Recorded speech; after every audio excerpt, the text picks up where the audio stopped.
Hello, and welcome to our very first episode of hafnar.blabla, our new podcast coming to you from Hafnar.haus, which is a creative co-working hub located in downtown Reykjavik. My name is Josie Anne Gaitens. I am a journalist and musician and arts worker, originally from Scotland and now based in Iceland. And this podcast is going to be coming to you every Thursday from now on until the rest of time.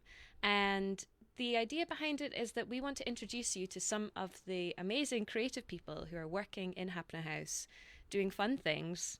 And when I was asked who I wanted to pick as my subject for this first episode, it was with no hesitation that I picked René Boonekamp.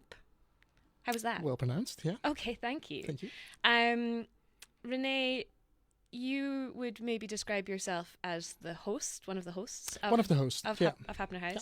I would call you one of the dads of Hafnar.haus because I think that's kind of the vibe that people think of you. Interesting. We were just talking before about questions you get asked, like, I'm locked outside, where is my card, what do I do now, can you change this light bulb?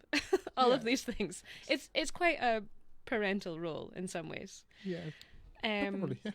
But I want to let everyone get to know you a little bit and kind of take a deep dive into the origin story of Hafnar.haus and how all of this came to be. But I want to start at the very beginning. Choosing to be in the creative arts is not always an easy decision. And I want to know where the source for that decision was for you. Were you a particularly artistic or inventive child? Or was that something that came later in life for you? I guess it came later. Just had a normal youth, and I was very a sporty guy. Sporty, yeah. So the cultural and creative part came later, I think. Had this interest, but never really sparked that. So I think it came when started studying literally. So I studied event management, or leisure management. It's called. I was always made fun of because so you must be good at relaxing. But then with that comes organizing a lot of things. So I chose that path because of that interest. Mm-hmm. Didn't really know what I wanted to study in the first place, but yeah, that came there. And mostly when I started, when I finished the studies, together with a friend of mine, mm-hmm. we were both now we have to start having proper jobs because your career should start and you should go into the corporate world. And he did business management, I did leisure management, and we're both it's not fun. It's not helping anything. What can we do differently? And so we went back to this feeling of when you were young and you were building tree houses. Mm-hmm. And you didn't know how to do that, where to start, but you would gather all of your friends in the neighborhood. You get some planks from your father and some hammers from the neighbor, and your mom would come with soda once in a while, and you would just have fun. So we wanted to start something that had that specific feeling. Yeah. Into projects. And one thing that we really like both is music and going to music festivals. And I was working at a cafe in that time, and there was this beautiful square, and we felt let's do something during Christmas when everyone is it's all about this Christmas feeling, but it never feels like it's really this Christmas feeling because everyone is stressed about getting presents and what kind of 16-course menu they have to make and stuff like that. So we want to do something around that square. Mm-hmm. And it was all these fun, weird places there, and I was just interested into what is happening behind those doors. There was all these people coming to the cafe, so we were always what do you do? Where do you live? And so we came up with this idea of how about we invite a couple of artists to play in people's homes or in their studios or in their random places, mm-hmm. and people would gather at the square and then taken by a guide, and 25 people would go into these places to have a 15-minute performance, and they would go to the next place. Okay. And that would be an evening long where you would come along, and at the end you would come together to have a party together, basically, and have some more concerts and things like that. And it really brought like a neighborhood together. It really brought like opened up the eyes for how neighborhood is, and also like who is actually living next to me, and what is things happening. So it really like felt for us like, yeah, we made a little tree house of like, we came together, we all did this together, and like people were just pitching in. And from then on, we started doing other things. Like we started a collective of people working with waste, and that came from like this idea of the construction yard is like this problem always. Like there's for people that are living around it, like it's this noisy, messy space where like it's very aggressive atmosphere. But we were talking to people that are working on a construction yard, and like they were just trying to be like as little in the way of people that are living around there. They're just trying to make that place nicer. They're just doing their work, basically. So we invited people that lived around that construction yard to come there for a day and start building something for themselves with the people working on the construction yard, with the waste that they would have from the construction yard. And again, like it brought so much joy to people. So we started doing all these kind of random projects, always based on this idea of like, use what's already there and let's try and bring people together. And that's building that treehouse. Yeah, I mean, I think that's kind of in the end what is the through line for ideas like that, and it's kind of become the through line for what you still do now, is this idea of a creative place. How did it kind of develop into, like, when did you realize that it was that the site in itself was an important aspect of what allows people to be creative? Right. For me, it's always this bringing people together feeling is what makes people creative, and like starting to bounce off things from each other. Because if you're in your own little bubble, you're always going to be stuck somehow with your own ideas, never getting any more new input. So I think that was like the thread through that was that whatever vehicle it was about bringing people together. And I've been realizing that coming to Iceland as well. Yeah, so I wanted to ask about that next. I mean, so you're originally from the Netherlands, and then we are now not in the Netherlands. We are in Iceland. How did you go about making that decision? Did you have kind of expectations about what it would be like to live here? And no, so I was together with my girlfriend, still my girlfriend, Lemke. We were living together in the Netherlands, and she was like stuck in a boring marketing job and with the constant deadlines and the constant over delivering and stuff like that. So she had to, or like felt like making a change with that. And for me, like with all the projects that we were doing, like the tree house for me felt complete when we started this like 3,000 square meter creative hub, where like all of it came together. So like there was the collective had their own space and like workshops for wood and metal, and there were all kinds of creators having their own little studios there, and they started working together on making markets and on festivals, and all these kind of things were happening. So for me, like the treehouse was complete, and I felt like, well, maybe you should try and do something else. So that was kind of like this moment of like, what can we do? And like we were discussing, like maybe we should go and travel the world for a year or something, and like see something else. But then we came to this realization of there's always a bit empty as well to just check off spaces and places, and you've been somewhere but you haven't really experienced it. You've not really made connections. Right. Yeah. So we felt like let's try and live somewhere else for a year, see how it goes.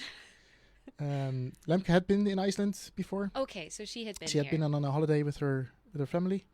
She loved it, but there was like 10 years before as well, or like 5 years before we actually moved. I'd never been here, and but felt like this sounds like an interesting place. It's like I think I could make that happen. So we just kind of like made that decision and just went like on blank sheet.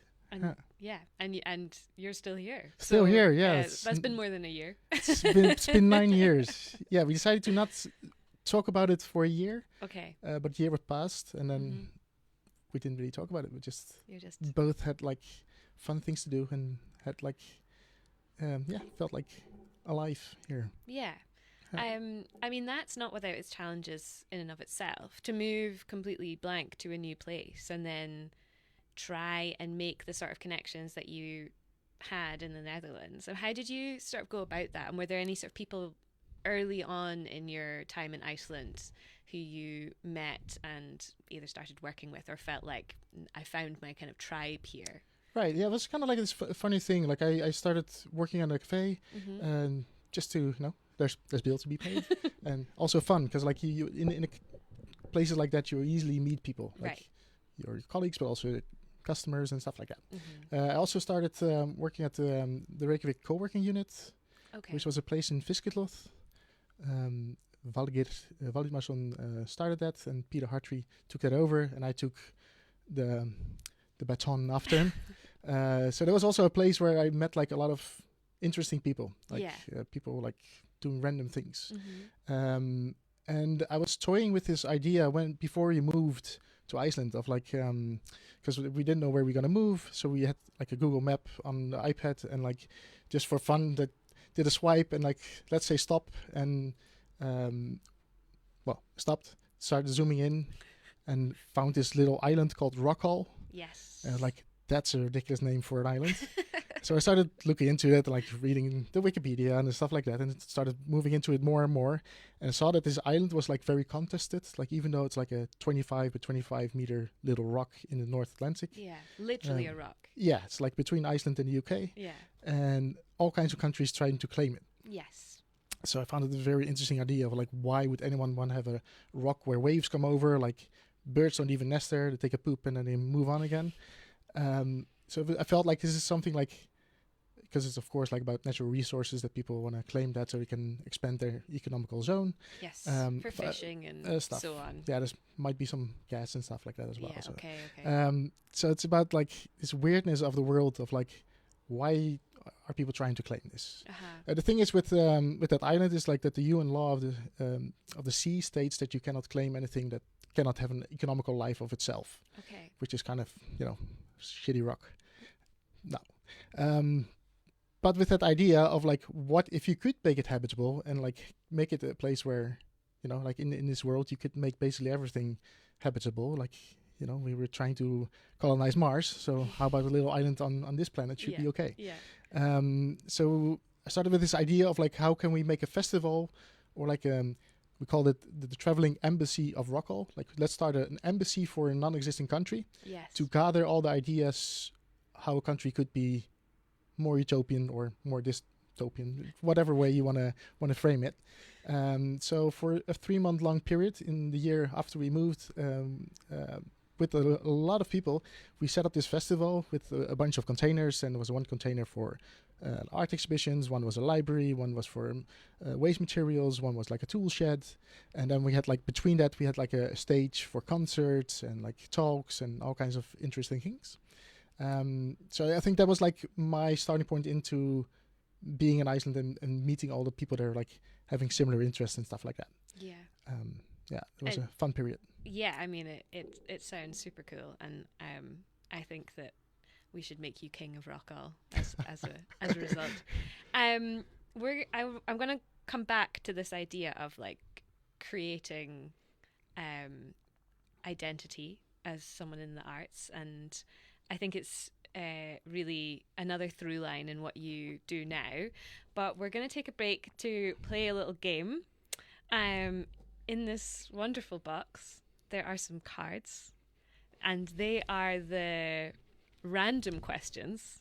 I don't know what they are. You don't know what they are. But I would like you to pick one. All right. And I will read it to you. And we'll see if we learn some more things about mysterious René. Okay. I would like you to finish this sentence. I have forgotten how to blank. I have forgotten to... This is when you preferably shouldn't say to pick up my daughter from kindergarten. good point. What time is it?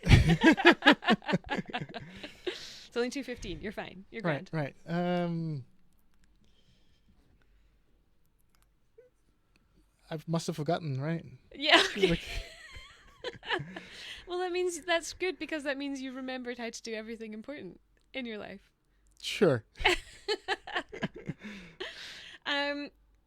I want to go back to this idea of the travelling embassy of Rockall, which I think was probably when I first came across your work. I had missed the actual exhibition, but when I moved here, that's when I heard about you and what you were up to. And at this point, when I was here, you had moved on to Idno, which was kind of the next big stage of your creative hub life. There was Right. Hlemmer in between, but the thing that I think's really fun about this is by this point people have started hanging on to your coattails. You're now basically moving around with a posse, so a lot of the same people who were involved with the travelling embassy of Rockall followed you to Hlemmer. I don't think it's following me. I think it's about like because that's what I found very liberating to be in Iceland. So like I was doing all these festivals and things in the Netherlands, and every time you start something new there, it always feels like there's people like wanting to like block you. Like, so how is the planning gonna be? When is this gonna be finished? Where's the money coming from? Legal, blah blah. And when I started this funny thing with that festival, like people just came on board. Like, this sounds great. Let's just do it. And that was very like, okay, wow, this is something that you can do here. And there's this, much more of open-minded spirit. So in that sense, it's also like no one's following me. It's just like we were all doing this together, and we're in the same boat. In that case was To a Little Island, and then like even though it was kind of like this next step of like beautiful venue owned by the city, why is it not just for people in the city? So we really want to make that into a space that is like a public place where anyone can throw a party or can make something happen. So that was kind of like this idea of like, let's open the doors. And I think this is the thing is that, then comes in this important idea of access, and who a space belongs to, which I think again has become very important in Hafnar.haus now. So what was the, how did Hafnar.haus actually come about? I mean, Idno, unfortunately, with COVID and everything, that was a really sad loss. And I think COVID in general, we'll be talking about the impact of the pandemic on arts and creativity for decades to come. I think we still don't really, I think, know the full impact of it. But from the ashes of that idea comes Hafnar.haus. So how did that actually? So like in the meantime, like so, COVID happened. Like went away. I started with one of the members here, Uta, like a research on what happened to the cultural sector in COVID. Which was a sort of therapeutic way for me to deal with the situation I was in. Because I was talking with a lot of people that were in that situation. And I started with another member, Thomas Paus, started teaching at Louis on the design department. So these kind of things would make me like, there's more things to it, and like go deeper into it. But also realize that academic life wasn't really for me. Okay. You like to be stuck in with people.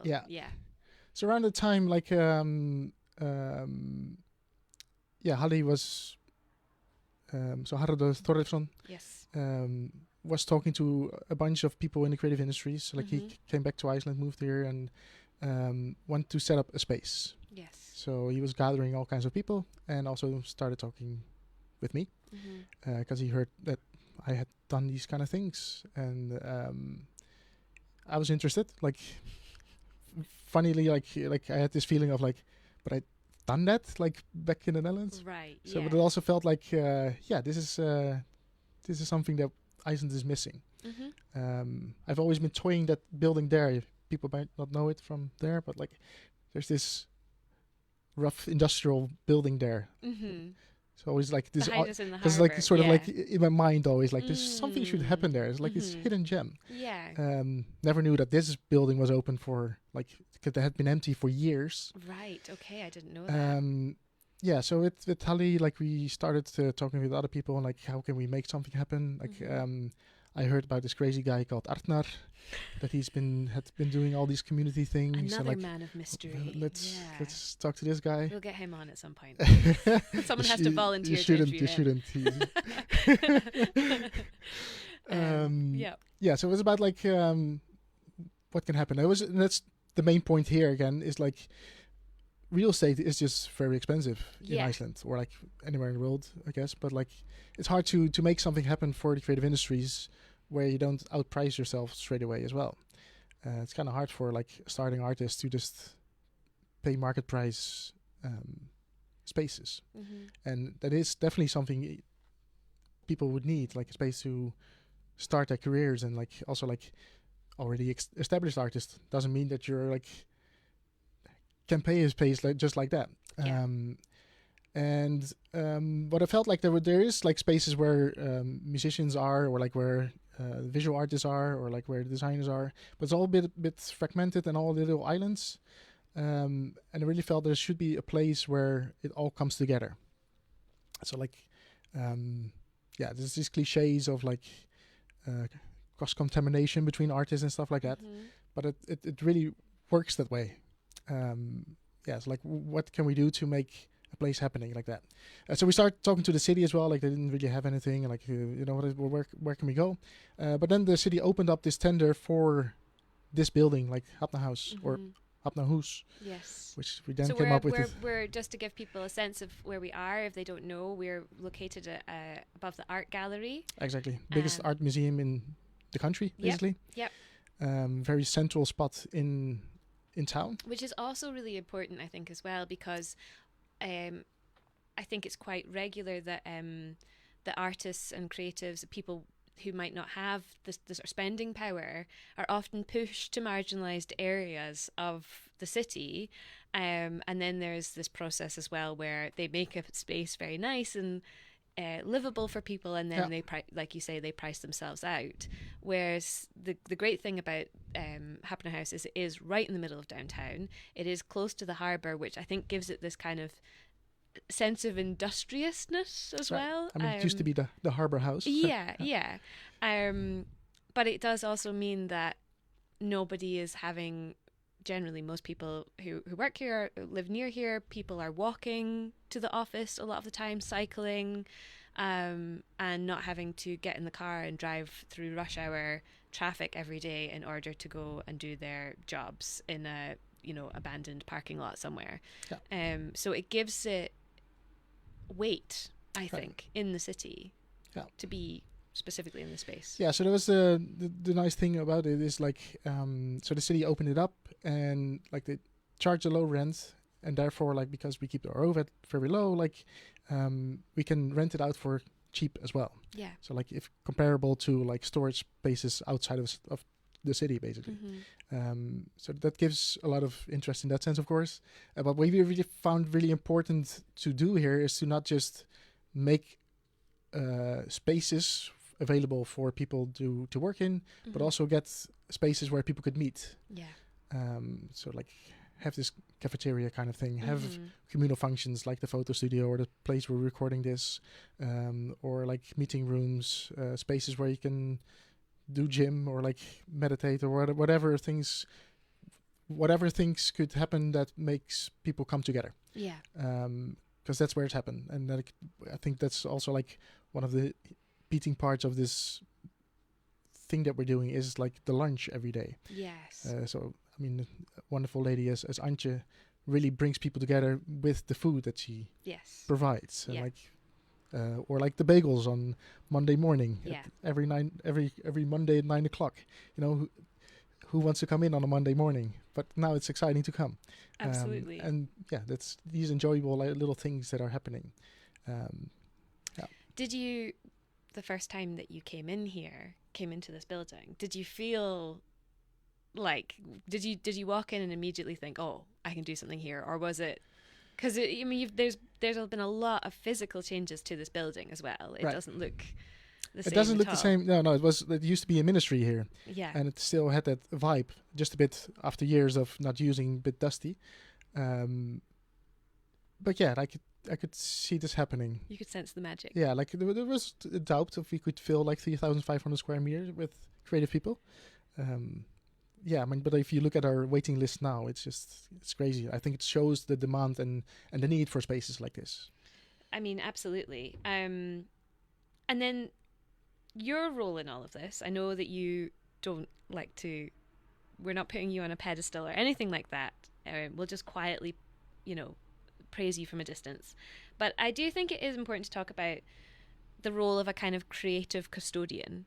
And I'm also sort of talking about myself in this, where I've never had a job in the arts that's been very easy to explain, because I'm not, I'm rarely in a role where I am an artist. Right. But I think of my life and my work as very creative. And I had the experience this week of someone just coming up to me and saying, and what is your art? And I just like panicked and was like, I don't know, and ran away. And yet I do think it's important that people like you and I get roles and are paid for the work that we do. And what do you think is important about having facilitators for the arts as opposed to just artists, pure someone putting paint on a piece of paper? Right. Well, I think it's like I realized quite early on that it's about like working together, and it can be, there's all kinds of different qualities needed in every project that's happening, and it just makes a project better if you can work together and if you can also critique each other, but like make things happen together. So different roles, different people, different things to do, and let's all work together. I think that's the main thing. Yeah. Because I think that's one of the problems within the arts and also like design. Like it's all about like this becoming the next star or the next big thing, and like who cares? It's about like what's actually happening in the long run, and like what is important in life for yourself, for other people, for the people you're with. Absolutely. Yeah. I mean, in the same way that any other organization outside of the sector will have multiple people making things happen. I think that's why. But I mean, you take me on very nicely to my next question, where I'm going to be really devil's advocate and ask you, why is any of this important? Can you, how, I know that you probably would tell a different story if you were talking to someone who's holding the reins in terms of funding versus maybe if you were telling, I don't know, a family member why it's cool to be in the arts versus, in terms of whether it's economic terms or in terms of productivity or in terms of well-being and happiness, why does it matter that we have creative spaces and that we get to collaborate together? Well, I think like what is important, like economically, if we want to be like on that side, like I think it is like this new world we're coming to is not about like just learning a profession. It's about like a creative mindset and like how you can adapt to different situations, because the world is just changing very quickly and we don't know what is happening. So like I think like these creative methods can really help with coping, and also like this thing of working together is just better. But also just like again, like people physically together is just an important part of life. Yes. We're all on all the phones and all the people watching this under. I'm not, by the way, I'm not texting. If you're watching this, if you're watching the video, I'm not just like on Facebook. I'm checking my notes.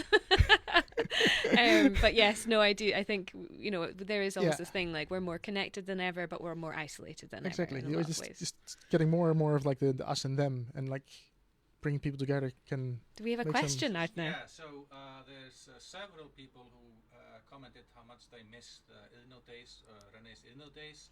There was even a crying emoji there. There's a question from Inge Beck, if something surprised you in the process of creating Hafnar House. and there is also a technical. Pull that mic a little bit closer to your mouth if you can. Thank you. Thank you. So yeah, if that wasn't clear, something that surprised you in the creation of Hafnar House. I mean, it surprised me that Ingi Beck moved out in the first place. Whoa, drama! But he's coming back. He's coming back. Okay, I love it. I want live beef on the podcast at all times. Smashing. I mean, it's constantly surprising, like yeah, because I think this thing of like, again, this cliche of like cross contamination, but like people that would have never met each other otherwise come together and become friends and start working together and things like that. I think that's even though you try to make that happen as us as hosts, like it happens, and it's just like, wow, that's just the thing that can happen. Like, and the things that are happening now as well, like it keeps on developing. Like, Jose like starting to do these Mengi series, like where artists from here are starting to play in different venues over town. We did this thing in Gaitens as well. Yeah, we're moving out. We're actually there's world domination. Exactly. On the there's a shop opening up in Klapperstiger. Yes, thank you for mentioning that. Good plug. It's amazing things like that just happens. Like we're only here for a bit over a year. Yeah. So I'm just surprised on like how quickly things are growing, and like we set ourselves some goals of what we're trying to do, and it's all checking off, and that's that's amazing. Fun. Yeah. It's really a really useful question for me to go on to my next one as well, which is, can you share any success stories or notable projects that have emerged from the collaborative environment at Hafnar House? I mean, I know you were saying as well about we're moving out to Mengi, we've had a concert at Goikeren, but in terms of like people in the house who might not have had the opportunity to meet, because we have, I mean, we're talking about this as an artistic space, but we have researchers here, we have people who are doing very commercial work, we have a real range of people in the house. Right. And yeah, have you got any sort of favourite examples? It's a good one. Like we Fernanda and Liam, two members in the house, just started with making a stamp made in Hafnar House, just because of that, because it's also hard to identify like what is happening, but like examples which I can't just pop up right now. You don't want to pick favourites from your multiple children as well, you know. Everyone will be jealous if René picks someone else over them. We're coming towards the end of our very first podcast episode, but I want to kind of go full circle and go back to this idea of imagining a country, because I think when we were talking about Rockall both today and when we were discussing it in preparation for this, it is a really big thing where you're so rarely encouraged to imagine things from scratch, and especially as immigrants to this country. I love being here. I assume you love being here too. You've been here 9 years. You've a child here now. It's home. But I feel like we're often encouraged to focus on fitting in and accepting things and assimilating and not asking questions and considering ourselves very lucky, which we are. But when it comes to having a blank slate and being able to think about everything that you would like to start from scratch, what does a viable creative economy look like in Iceland? And what now that's happening in Hafnar House or beyond makes you feel hopeful about that being a possibility in the future? Big question. Ooh. A viable economical... Like a viable creative economy. Mm-hmm. Because Hafnar House, as you've mentioned, has a lot of supporters. And there are some arguments always about how much funding we give the arts, how much support, do we give them spaces, do we offer things at less than market value, do we, you know, and if that's the case, what are we getting in return? We've talked a bit about this before, but I think it's really different to take, you know, Hafnar House is this at the moment this one shining example. Of course there are other things going on in Iceland as well, but it if you were to expand that out Mhm. into the country as a whole, how would you like to see this model develop so that it's Right. more generalized and accessible for everyone? Because we have a waiting list. We can't literally fit everyone in this house. Yeah, but that's also the thing. Like we cannot fit everyone in the house. Also, like in the terms of like how this house is framed, like it's small rooms basically. Mm-hmm. There's also a need for people that do like big prototyping or like wood, metal, other creative stuff. Um, yeah, so I could also see that, you know, like we're a country that's very based on still on fishing and tourism now. Mm-hmm. Is that the horses we want to bet on for the future? Right. So there's also like an idea of this place, like how can we make this a sort of a blueprint for places outside of the city? Because like, you know, like the all the villages that are around the country could also host a whole different economy, of course. Yeah, so that's definitely something that would be like on the horizon for the long term, to see like how that can work better. Like if you look at Iceland from the Second World War to now, Yes. of being huge urbanization from 80% of people living outside of the city into like the total flip of 80% of people now living here, is quite crazy. And like it could also be that is gonna return into like a more spread out space as well. And I think like creating a place where, like we were talking with the University of Bifröst, for instance, about like the students were doing a project about Hafnar.haus, and one of the groups made like a project to set up a similar place in Akureyri. Okay. Because they were also talking about like, if I would been able to start a studio or like have a place in Akureyri, I might have stayed there instead of Having to move to Reykjavik, where everything is happening. Absolutely. Yeah, so these are kind of things that are definitely interesting to look at. Do we have a last question? So Fernanda, time flew by. She wants to extend it to an hour. 40 minutes is too short. Not 3. Okay, 3 minutes. And Fernanda, you can just come and find us afterwards and we'll happily talk at you for another hour.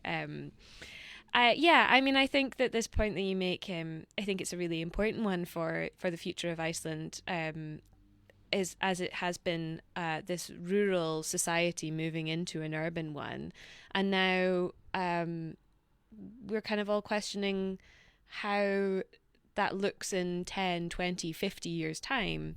I think I would love to see tiny hafnar houses. Hafnar.haus. I don't know what the plural is going to be, but yeah, we always have this problem because we're in Hafnar.haus, yeah. and then like house is derived from the Bauhaus movement from the 20s and 30s, where in Germany, where arts and crafts were bind together. You cannot live without the other, basically. Yes. And Haus is of course like Icelandic again, so like it's a total confusion, and I think that's nice. Like a bit of confusion in life is good. Yeah, I absolutely agree. And if you would like to suggest how you'd like to conjugate hafnar.haus, please do drop that in the comments. And in general, please do leave us some feedback. Let us know what you've enjoyed about our first episode, who else you would like to see interviewed. Maybe you'd like to be the interviewer. Please get in touch and let us know. René, thank you so much for coming and talking to me. I know you said it was your worst nightmare. It's hell to talk by myself. Yeah, I know, but you did a really great job, and it was fantastic to find out more about everything that's going on here. Yeah, this is the end of our very first episode. There will be more to come. Please look out for us every Thursday, and from all of us at hafnar.haus, we'll see you next time.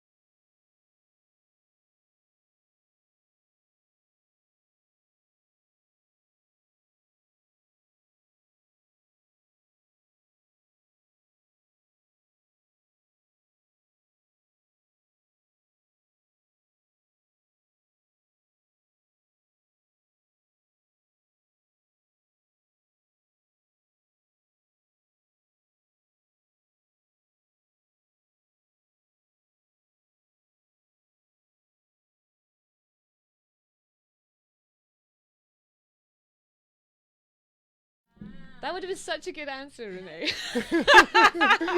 We have to do a postscript to the podcast. Yeah.